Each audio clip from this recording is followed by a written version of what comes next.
Helena Bonham Carter is here. She is known for her roles in such films as A Room with a View and Howard's Inn. Earlier this year, she earned the Best Actress Oscar nomination for her performance in Ian Softly's adaptation of Wings of the Dove.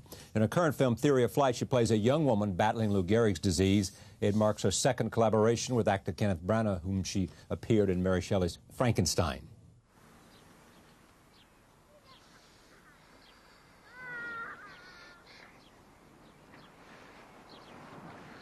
So what do you normally do with your days then, Jane? Stupid question.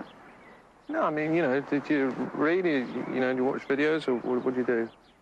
I like to leave them empty.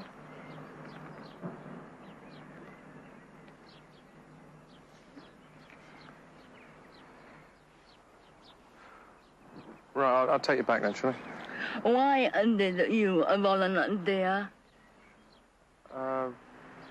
I've got a lot of time. All the volunteers I get are either desperately lonely or just sorry. Yeah, well, much as I probably qualify as both, unfortunately, I'm not a very patient, sorry, lonely. So, I'll just take you back, shall I? I can do it myself. So, why don't we do this before then? Oh, people usually feel more ridiculous walking next to me. Yeah, why is that? It implies friendship. We're pleased to have Helena Bonham Carter back on this program. Welcome back. Thanks for having me. So to speak, I mean. So to speak? Yeah. Yeah. Tell me about this movie, because it's clearly people saying interesting things about you, and it's a challenging performance. And whenever you do something like this, you are limited in how you can use some of the skills you have, and the demand on other parts of you are extraordinary. In a way, I mean, my problem with this, I mean, it's a part which could so often or so easily be sort of very showy. I didn't want to do like a show-offy, referential, oh, look at me, I'm pulling off a disabled, performance, and I didn't want it to be all about the disease. Having said that, I had to serve the disease, and I had to get it right. In England, it's not a particularly famous illness.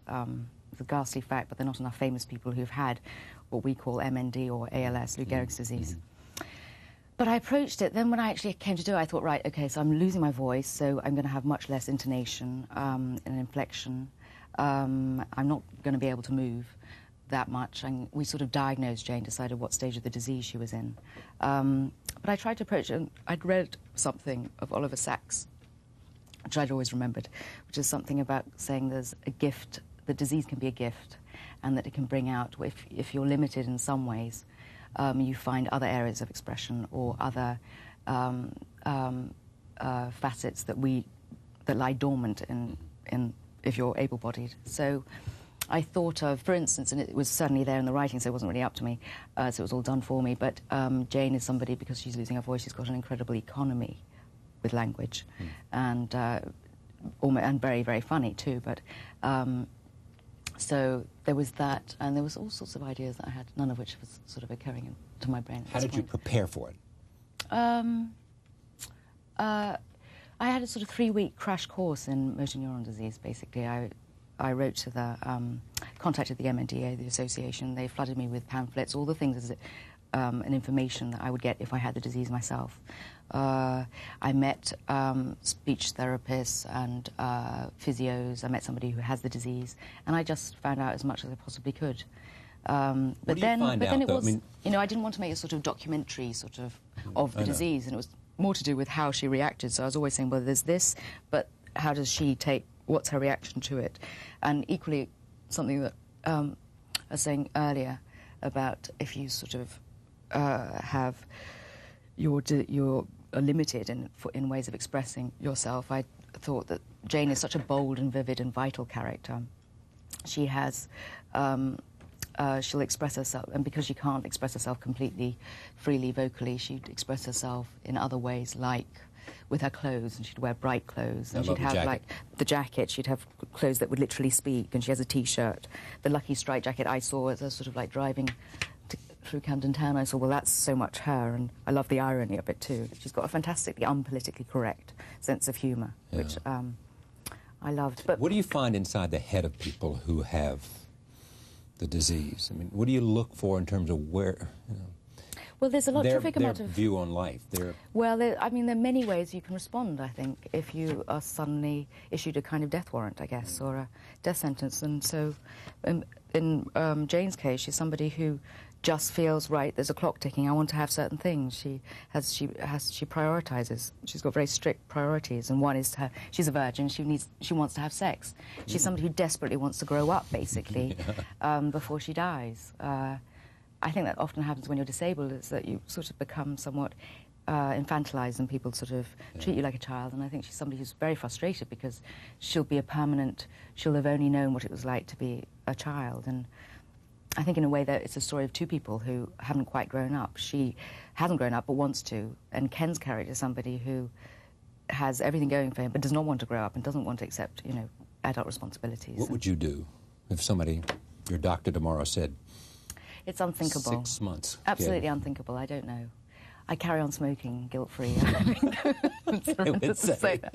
But that would be the one benefit, I think. I absolutely have no idea. I mean, and it's not, you know, also what I liked about this is that it didn't sort of like canonize or sort of sanctify or make it all rosy and say, it's totally unsentimental and unindulgent, which again I like, but it didn't say, oh, it's all marvellous. There's Jill Tweedy, who's a writer, had died of the disease, and she spoke and wrote very vividly about it and saying there's nothing romantic about this disease or about dying and this way, and it's all, she quoted that. What there is to admire how people handle it. There's nothing romantic about it. But you can admire how people with dignity and courage and handle either the fight or the dying. Yeah, absolutely. But there's, you know, she also said, oh, it's such a strain because everybody expects that you have to be, you know, courageous and brave, and a lot of the time you're not. And she said it was just rage. She quoted that Dylan Thomas poem. Yeah. Dylan Thomas, rage into the night. Yeah, the dying of the light or something. Yeah, exactly. So, but there's nothing that you in your life haven't done that you desperately want to do. So if I came along and said, you know, I happen to know that you're not going to be here 6 months. There are lots of things, but I'm not going to tell you. I've got a whole list. I mean, what kind of mountain what kind of mountain would we want to climb? A, what kind of fantasy do we have? But B, I think they'd be little and things. what kind of fantasy on what mountain? 3. Yeah. No, yeah. Well, God knows. I hope I don't get to, you know, have to ask myself that question. But I think they tend to be little things. Do you see that Dennis Potter interview? Sure, it's great. And he talks about the blossom blossoming. 6 hours of film, it's fantastic and amazing. And he talks about? And he talks about the blossom seeming more blossomy, and it's just like suddenly his sense of life, he's never lived more vividly, only because he's going to be told that it's going to be taken away from him. And that, in fact, it's the little things of life that he enjoys. It's not the big things. I'm not going to say, oh, God, I've got to write that novel. Because, no, you're not going to do that. No, I don't. You know.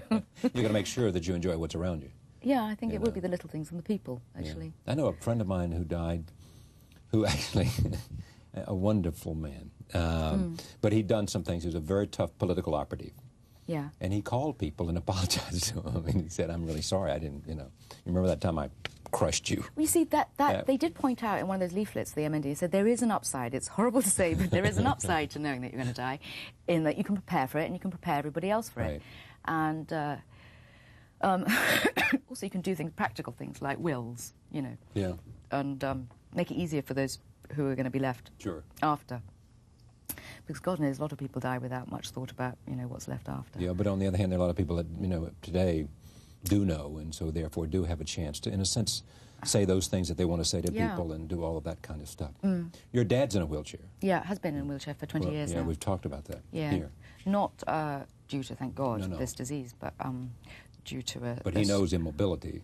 He knows what it's like, and having lived with him for 20 years, having lived with him for most of my life, save the last 6 months. We think that's because of insecurity, don't we? Oh, absolutely. I think you'd be quite right to think of that. We just didn't want to go out into the big bad world, did we? No, it was so nice to go home to the bosom of family. Yeah, well, I had a great childhood. There. So we didn't have to worry about rent. We didn't have to worry about anything. Why make life more difficult unless you have to? I would just want to point out to you, that you are an adult. I am an adult. Most adults leave the nest, you know? Yeah, I know. Oh, it is questionable about whether you're an adult. Absolutely. Is that right? I would say so. Is that part of the charm, or is that part of the, you know? Oh, I don't know. I'm not somebody to say. It's just part of me. But the immaturity or the I think I've taken a long time to grow up in certain areas. In other areas, I was already quite old, you know, like what? At 12. Like what? Have you, in what ways? Where are you, like, grown up? In terms of your professional life? I suppose, you know, I became, you know, a working professional at a young age, I suppose, and I managed to handle myself. And, you know, I was always quite thoughtful, and I was terribly serious, but perhaps that's not necessarily the same thing as being grown up. I have you no were idea, serious about living your life the way you wanted to live it. Yeah, when I was 18, yeah. I've stopped that now because I realise it's just too boring. Yeah. Roll tape. Here's another clip. Well, look, come on. My ideas are crap. I mean, you know, if they were any crappier, they'd be very, very crap. And you know, you've obviously done them 1,000 times before, so you choose. What would you like to do?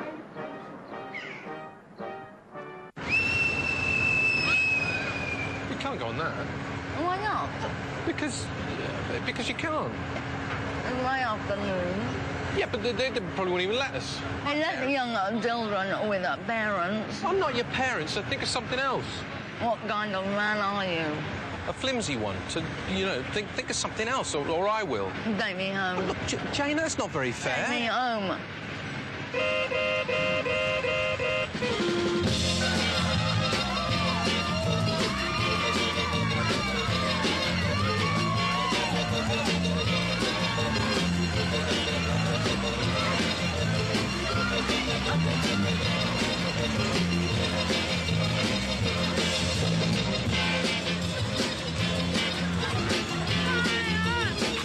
It was a hell to shoot, actually.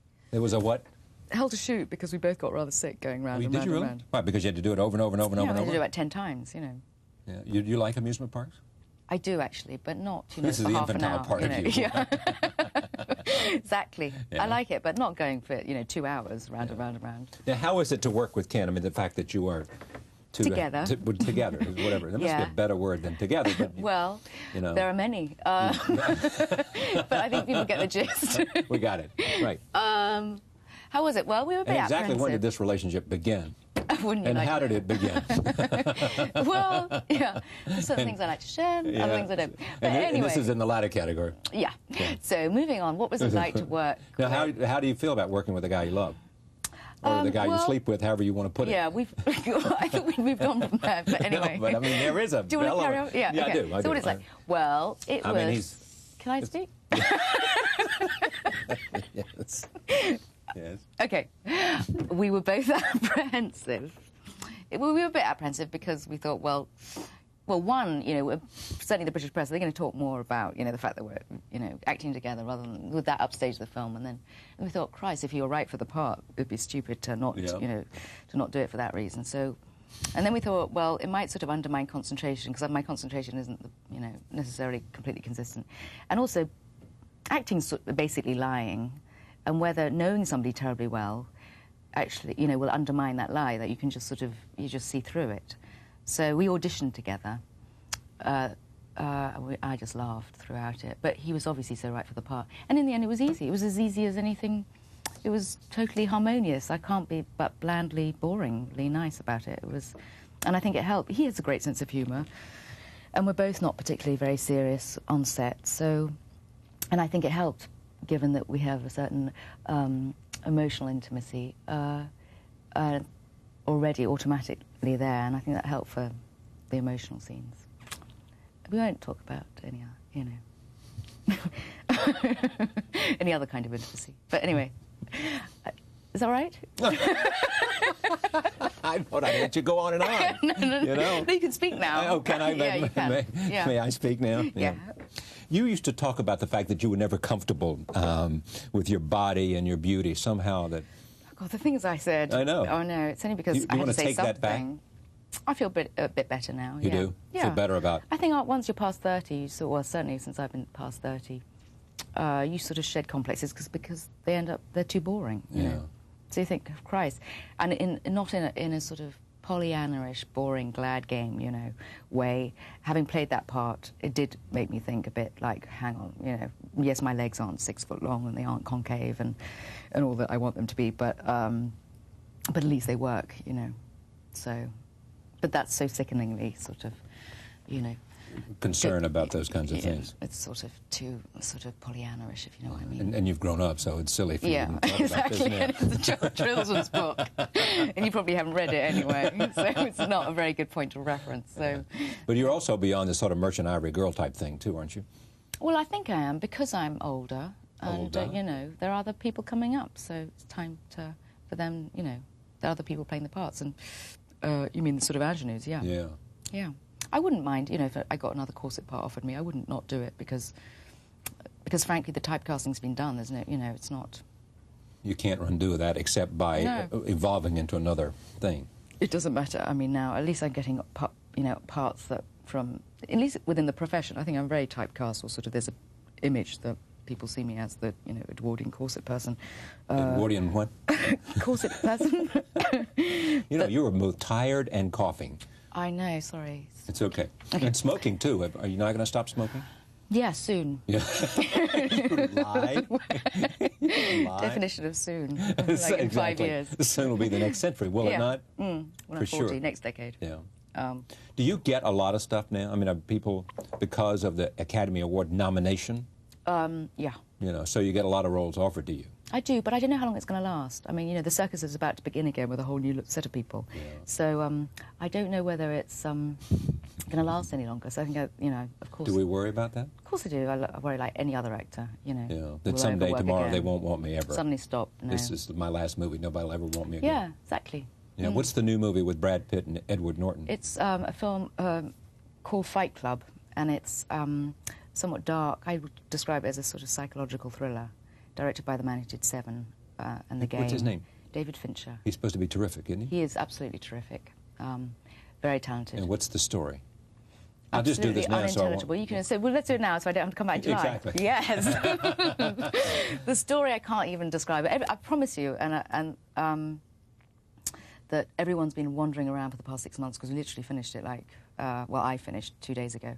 I think they're finishing as we speak. But no one's been able to describe it. But we've all been supplied with a soundbite, which is it's a heartwarming tale about two young men who start an amateur boxing club. And the woman who comes between them, and I'm the woman who comes between them. And what do you do when you come between them? You have to watch the movie. Okay. Norton's terrific, though, isn't he? He's terrific, and so is Brad. Yeah, and Pitt's also good. Terrific, both of them, absolutely. This is a delight, isn't it, for an actress? It was fantastic because I was employed for 6 months, and I sort of worked for probably about 6 weeks, spread over 6 months, and I was paid to be in the Four Seasons, which I love. And now I'm going to have to. What did you do at the Four Seasons?